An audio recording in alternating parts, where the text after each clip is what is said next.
நியூஸ்7 தமிழ் நேயர்களுக்கு வணக்கம். தமிழ் மற்றும் தமிழர் நலம் சார்ந்த செய்திகளை மாவட்ட வாரியாக தொகுத்து வழங்கும் நம்ம ஏரியா செய்தி அறிக்கைக்கு வரவேற்கிறேன். கன்னியாகுமரி அருகே தமிழக கேரள எல்லை பகுதியில் தனியார் குடோன்களில் பதுக்கி வைத்திருந்த 3000 கிலோ ரேஷன் அரிசியை கேரள மாநில வட்ட வழங்கல் அதிகாரிகள் பறிமுதல் செய்தனர். தமிழகத்திலிருந்து கேரளாவிற்கு கடத்தி வரும் ரேஷன் அரிசியை களியாக்கா விலை அருகே பதுக்கி வைத்திருப்பதாக வந்த புகாரை அடுத்து கேரள வருவாய்த்துறை மற்றும் வட்ட வழங்கல் அதிகாரிகள் திடீர் சோதனை மேற்கொண்டனர். அப்பகுதி தனியார் குடோனில் பதுக்கி பாலிஷ் செய்து வைத்திருந்த 3000 கிலோ ரேஷன் அரிசியை பறிமுதல் செய்த அதிகாரிகள் குடோன் உரிமையாளர்கள் மீது துறை ரீதியான நடவடிக்கை மேற்கொண்டு வருகின்றனர். மதுரையில் இருந்து சென்னைக்கு அரிசி மூட்டை ஏற்றி சென்ற லாரி மதுராந்தகம் அருகே தீப்பிடித்து எரிந்த விபத்தில் லாரி ஓட்டுநர் அதிர்ஷ்டவசமாக உயிர் தப்பினார். லாரியின் இன்ஜின் கோளாறு காரணமாக நேரிட்ட தீ விபத்தில் லாரியில் இருந்த அரிசி மூட்டைகள் தீப்பிடித்து எரிந்தன.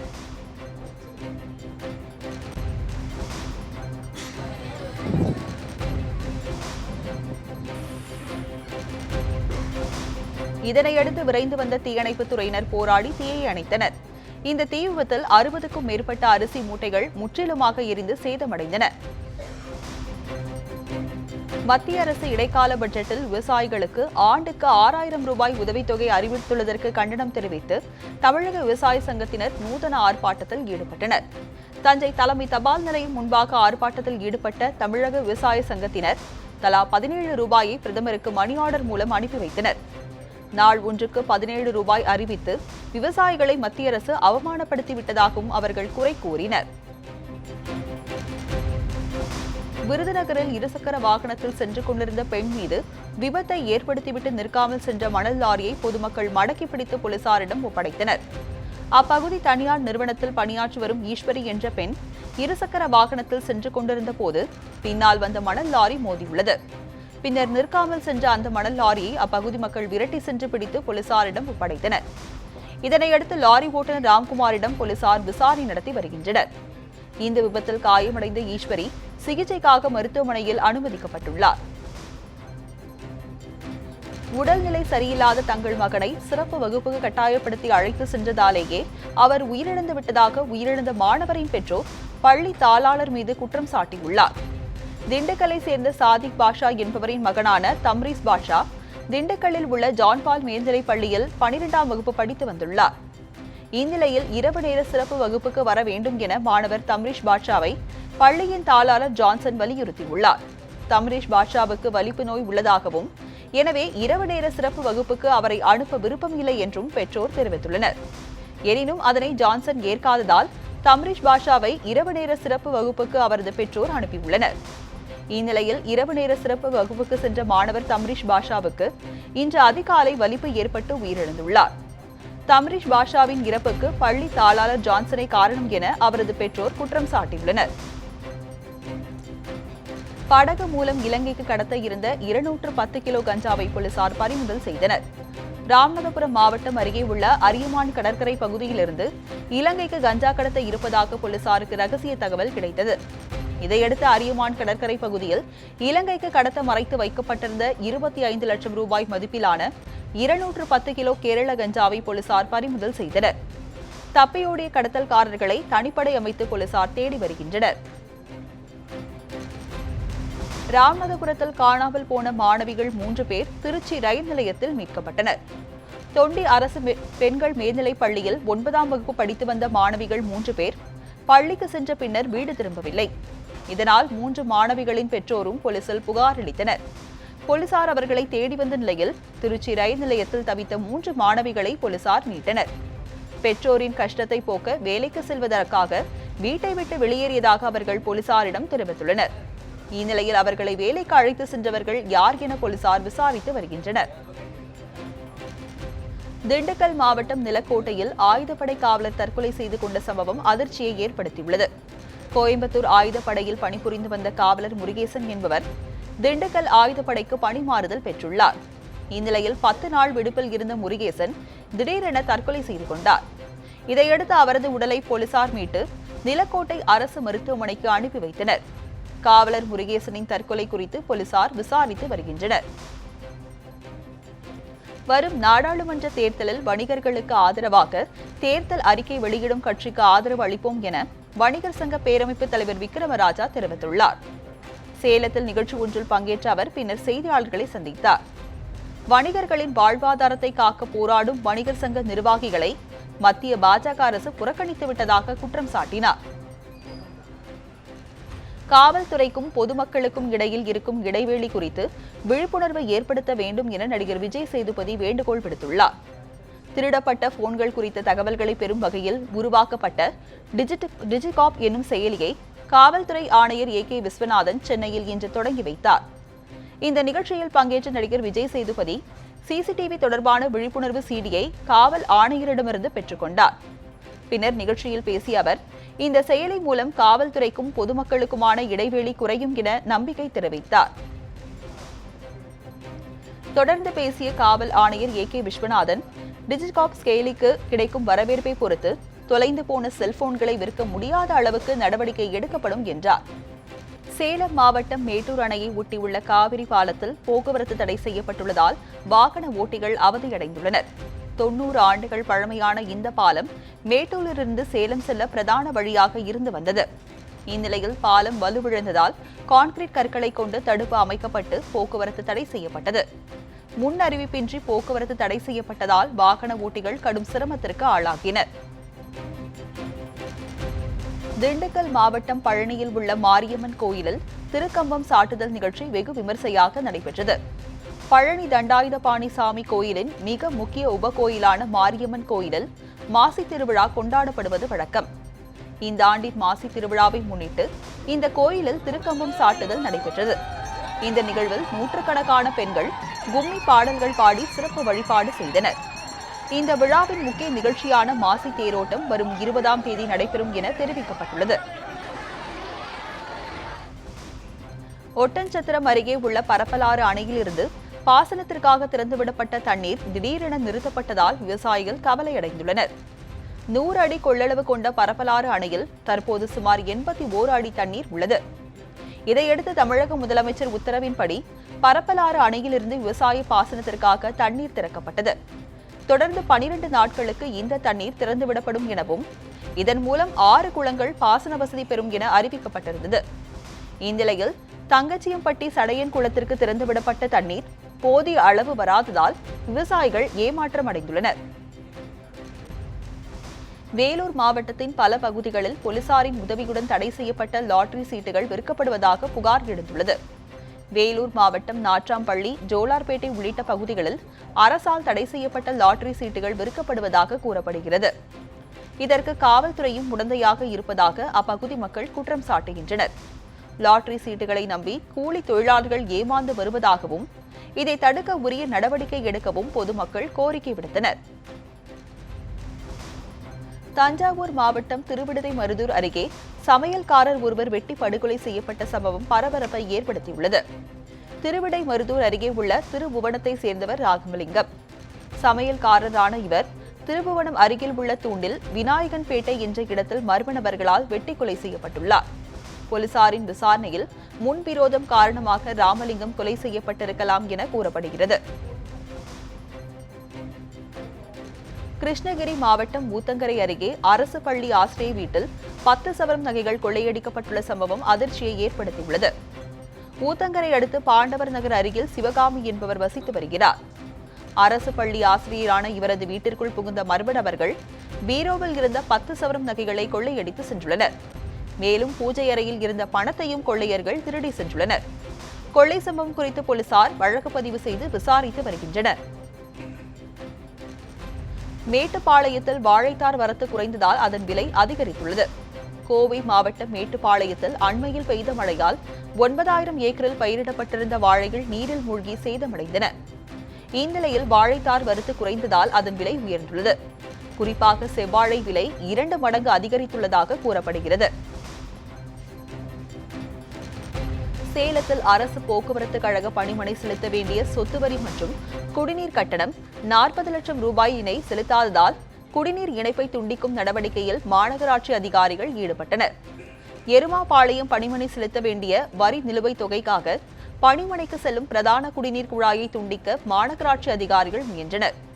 இதனையடுத்து அங்கு விரைந்து சென்ற போக்குவரத்து கழக அதிகாரிகள் முதற்கட்டமாக 10 லட்சம் ரூபாய்க்கான காசோலையை வழங்கினர். மீதமுள்ள தொகையை 3 தவணைகளில் வழங்குவதாக உறுதி கூறியதை அடுத்து மாநகராட்சி அதிகாரிகள் குழாய் துண்டிப்பு பணியை தற்காலிகமாக நிறுத்தி வைத்தனர். இலவச வீட்டுமனை பட்டா வழங்கப்படாதை கண்டித்து புதுச்சேரியில் அதிமுக சட்டமன்ற உறுப்பினர் தலைமையில் நடைபெற்ற திடீர் சாலை மறியல் போராட்டத்தால் அப்பகுதியில் போக்குவரத்து பாதிக்கப்பட்டது. புதுச்சேரியில் உள்ள ஆட்டுப்பட்டி பகுதியில் 200க்கும் மேற்பட்ட குடும்பங்கள் வசித்து வரும் நிலையில் அவர்கள் தங்களுக்கு இலவச வீட்டுமனை பட்டா வழங்கப்பட வேண்டும் என கோரி வந்துள்ளனர். அவர்களின் கோரிக்கையை அரசு ஏற்பதாகவும் விரைவில் வீட்டுமனை பட்டா வழங்கப்படும் என்று புதுச்சேரி சமூக நலத்துறை அமைச்சர் கந்தசாமி சில தினங்களுக்கு முன்பு உறுதியளித்ததாக கூறப்படுகிறது. எனினும் நடவடிக்கை எடுக்கப்படாதை கண்டித்து அதிமுக சட்டமன்ற உறுப்பினர் அன்பழகன் தலைமையில் 100க்கும் மேற்பட்டோர் மறைமலை அடிகள் சாலையில் திடீர் சாலை மறியலில் ஈடுபட்டனர். இதனால் அப்பகுதியில் 1 மணி நேரம் போக்குவரத்து பாதிக்கப்பட்டது. போனஸ் வழங்காதை கண்டித்து சாயல்குடி அருகே அரசு உப்பு நிறுவன ஒப்பந்த தொழிலாளர்கள் போராட்டத்தில் ஈடுபட்டனர். ராமநாதபுரம் மாவட்டம் சாயல்குடி அடுத்து வாலி நோக்கத்தில் அரசு உப்பு நிறுவனம் செயல்பட்டு வருகிறது. இங்கு பணியாற்றும் ஒப்பந்த ஊழியர்களுக்கு தீபாவளி பொங்கல் போனஸ் வழங்கப்படவில்லை என கூறப்படுகிறது. இந்நிலையில் போனஸ் வழங்க வலியுறுத்தி உப்பு நிறுவன ஒப்பந்த பணியாளர்கள் போராட்டம் நடத்தினர். இப்போராட்டத்தால் 66 லட்சம் ரூபாய் இழப்பு ஏற்பட்டுள்ளதாக தெரிவிக்கப்பட்டுள்ளது. இந்தியா இலங்கை இடையேயான மன்னார் வளைகுடா கடல் பகுதியில் ரோந்து பணியை கடலோர காவல்படை தீவிரப்படுத்தியுள்ளது. இந்தியாவில் இருந்து ராமேஸ்வரம் வழியாக இலங்கைக்கு 10 கிலோ கஞ்சாவை கடத்த முயன்ற கார்த்திக் என்ற இலங்கை அகதி நேற்று கைது செய்யப்பட்டார். இதையடுத்து ராமேஸ்வரம் அருகே அரியமான் கடற்கரையில் பதுக்கி வைக்கப்பட்டிருந்த 50 லட்சம் ரூபாய் மதிப்பிலான 200 கிலோ கஞ்சாவை இன்று கைப்பற்றிய போலீசார் அது குறித்து விசாரணை மேற்கொண்டு வருகின்றனர். இவ்விரு சம்பவங்களின் தொடர்ச்சியாக கடத்தல் சம்பவங்களை தடுக்கும் நோக்கில் மன்னார் வளைகுடா பகுதியில் கடலோர காவல்படை ரோந்து பணியை தீவிரப்படுத்தியுள்ளது. மாசுபட்ட நீரை சுத்திகரிப்பு செய்து குடிநீராக்கும் புதிய கருவியை சத்தியமங்கலம் கல்லூரி மாணவர்கள் கண்டுபிடித்துள்ளனர். ஆந்திர மாநிலம் விசாகப்பட்டினத்தில் விவசாயம், நீர்வளம் ஆகிய துறைகளின் புதிய கண்டுபிடிப்புகள் குறித்த கண்காட்சி நடைபெற்றது. இதில் பங்கேற்ற ஈரோடு மாவட்டம் சத்தியமங்கலம் தனியார் பொறியியல் கல்லூரி மாணவர்கள் பாசடைந்த நீரை சுத்தம் செய்து குடிநீராக்கும் கருவியை காட்சிக்கு வைத்தனர். இந்த இயந்திரத்தை கண்டுபிடித்த மாணவர்களுக்கு 1.5 லட்சம் ரூபாய் பரிசாக வழங்கப்பட்டது. கன்னியாகுமரி மாவட்டம் தக்கலையில் 120 கோடி ரூபாய் மதிப்பில் மேம்பாலம் அமைக்கும் முடிவை மத்திய அரசு கைவிட வேண்டும் என வலியுறுத்தி அப்பகுதி வணிகர்கள் 2வது நாளாக இன்றும் போராட்டத்தில் ஈடுபட்டனர். தக்கலையில் உள்ள தேசிய நெடுஞ்சாலையில் 1.5 கிலோமீட்டர் நீளம் கொண்ட மேம்பாலம் அமைக்க பிரதமர் நரேந்திர மோடி வரும் 19ஆம் தேதி அடிக்கல் நாட்ட உள்ளதாக தகவல் வெளியாகியுள்ளது. இந்நிலையில் மேம்பாலம் அமைக்கப்பட்டால் வணிகர்களின் வாழ்வாதாரம் பாதிக்கப்படும் என தெரிவித்துள்ள தக்கலை வணிகர்கள் மேம்பாலம் அமைக்கும் திட்டத்தை மத்திய அரசு கைவிட வேண்டும் என வலியுறுத்தி நேற்று கடையடைப்பு போராட்டத்தில் ஈடுபட்டனர். 2வது நாளான இன்று தக்கலை தலைமை தபால் நிலையம் முன் அவர்கள் ஆர்ப்பாட்டத்தில் ஈடுபட்டனர். இதில் குளச்சல், கிள்ளியூர், பத்மநாபபுரம் சட்டமன்ற உறுப்பினர்களும் கலந்து கொண்டனர். குற்றாலம் விடுதியில் காதலியுடன் தங்கியிருந்த இளைஞர் மர்மமான முறையில் இறந்த சம்பவத்தில் இளம் பெண்ணுக்கு பாலியல் தொல்லை கொடுத்ததாக விடுதி உரிமையாளர் உட்பட 2 பேர் கைது செய்யப்பட்டனர். திருப்பூர் மாவட்டம் புளியம்பட்டியை சேர்ந்த பாலிடெக்னிக் கல்லூரி மாணவர் கார்த்திக் ராஜும் கோபிச்செட்டிப்பாளையத்தை சேர்ந்த ரூரகாவும் காதலித்து வந்துள்ளனர்.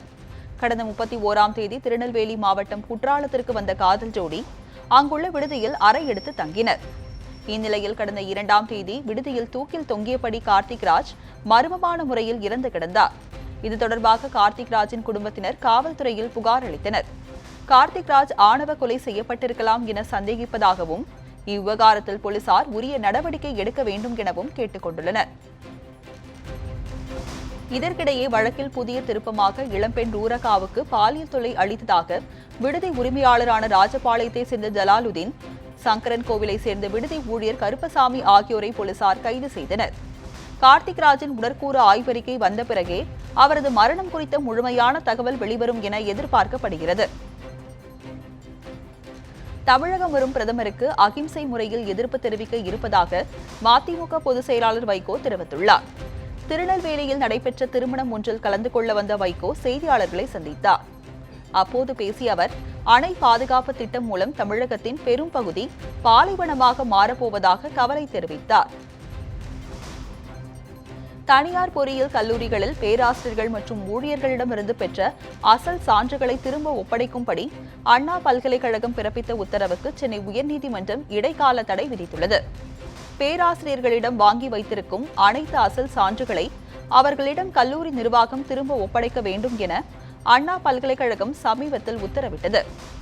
இதை எதிர்த்து அகில இந்திய தனியார் கல்வி நிறுவனங்கள் சங்கம் சார்பில் சென்னை உயர்நீதிமன்றத்தில் வழக்கு தொடரப்பட்டது. சான்றுகளை திரும்ப ஒப்படைத்தால் ஆசிரியர்கள் வேறு கல்லூரிக்கு மாறிவிடக்கூடும் என்றும் இதனால் மாணவர்களின் கல்வி பாதிக்கும் எனவும் மனுவில் குறிப்பிட்டிருந்தது. இந்த வழக்கு இன்று விசாரணைக்கு வந்த நிலையில் அண்ணா பல்கலைக்கழகம் விதித்த உத்தரவுக்கு நீதிமன்றம் இடைக்கால தடை பிறப்பித்தது. மேலும் 2 வாரங்களில் அண்ணா பல்கலைக்கழகம் பதிலளிக்க உத்தரவிடப்பட்டது. மதுரை மேலூர் அருகே 2 லட்சம் ரூபாய் கடன் கேட்டு இளைஞரை கடத்திய வழக்கில் திமுக நிர்வாகி உள்ளிட்ட 7 பேரை போலீசார் கைது செய்துள்ளனர். கொட்டாம்பட்டி அருகே வஞ்சிப்பட்டியை சேர்ந்த முத்தையா சிங்கப்பூரில் பணியாற்றிய போது அனில் என்ற அரவிந்திடம் 1 லட்சம் ரூபாய் கடனாக வாங்கியதாக கூறப்படுகிறது. இந்நிலையில் நாடு திரும்பிய இருவரும் மீண்டும் சிங்கப்பூர் செல்வதற்காக முத்தையாவின் ஆலோசனைப்படி ஏஜென்ட் ஒருவரிடம் தலா 1 லட்சம் ரூபாய் அளித்துள்ளனர். வெளிநாடு செல்வதற்கான நடவடிக்கையில் தொய்வு ஏற்பட்டதால் கடன் தொகை மற்றும் ஏஜென்ட்டிடம் அளித்த தொகையும் முத்தையாவிடம் அரவிந்த் கேட்டுள்ளார். பணத்தை தர காலம் தாழ்த்தியதால் முத்தையாவை நண்பர்கள் உதவியுடன் காரில் கடத்தி சென்றுள்ளார். இதுகுறித்து முத்தையாவின் மனைவி கார்த்திகா அளித்த புகாரின் பேரில் புதுக்கோட்டை விடுதி ஒன்றில் அடைத்து வைக்கப்பட்டிருந்த முத்தையாவை போலீசார் மீட்டனர். இது தொடர்பாக அரவிந்த் மற்றும் அவரது கூட்டாளிகளான புதுக்கோட்டையை சேர்ந்த திமுக நிர்வாகி குமார், சூர்யா, ஹரிஹரன் உள்ளிட்ட 7 பேரை கைது செய்தனர். மேலும் கடத்தலுக்கு பயன்படுத்திய கார் மற்றும் முத்தையாவிடமிருந்து மிரட்டி கையெழுத்து வாங்கிய பத்திரங்கள் உள்ளிட்டவற்றையும் பறிமுதல் செய்தனர். உலக பிரசித்தி பெற்ற திருவண்ணாமலை அண்ணாமலையார் கோயிலின் முக்கிய தூண் ஒன்றில் விரிசல் ஏற்பட்டுள்ளது. அண்ணாமலையார் கோயிலில் 4 முக்கிய கோபுரங்கள் உள்ள நிலையில் அவற்றில் ஒன்றான அம்மணி அம்மன் கோபுரத்தை தாங்கும் தூணில் இந்த விரிசல் ஏற்பட்டுள்ளது. சுமார் 2 மீட்டர் அளவுக்கு விரிசல் உள்ளது. இந்த விரிசலை கண்ட பக்தர்கள் விரிசலை கோயில் நிர்வாகம் விரைந்து சரி செய்ய வேண்டும் என வலியுறுத்தினர். இதனிடையே அம்மணி அம்மன் கோபுரத்தை தாங்கும் தூணில் ஏற்பட்டுள்ள விரிசல் உடனடியாக சரி செய்யப்படும் என அண்ணாமலையார் கோவில் இணை ஆணையர் ராஜசேகர் தெரிவித்துள்ளார்.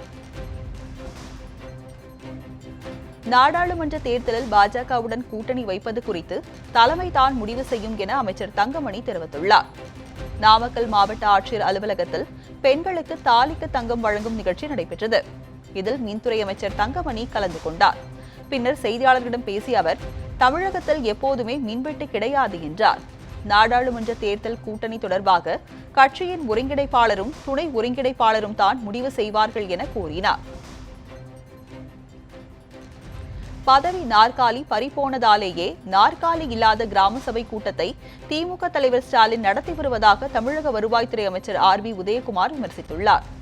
மதுரை மாவட்டம் சுபலாபுரத்தில் அதிமுக ஆட்சியின் சாதனையை விளக்கும் வகையில் சைக்கிள் பேரணி நடைபெற்றது. இதில் கலந்து கொண்ட பின் செய்தியாளர்களிடம் பேசிய அவர், ஸ்டாலின் தலைகீழாக நின்றாலும் அவரது பேச்சு எடுபடாது என்றார். மேலும் கூட்டணிக்காக அதிமுகவிற்கு பாஜக அழுத்தம் கொடுப்பதாக டிடிவி தினகரன் கூறியதை மறுத்த அவர், தினகரன் தனது பலத்தை இழந்து வருவதால் இவ்வாறு பேசுவதாக விளக்கமளித்தார். இத்துடன் நம்ம ஏரியா செய்திகள் நிறைவு பெறுகிறது. அண்மை செய்திகளுக்கு இணைந்திருங்கள் நியூஸ் 7 தமிழுடன்.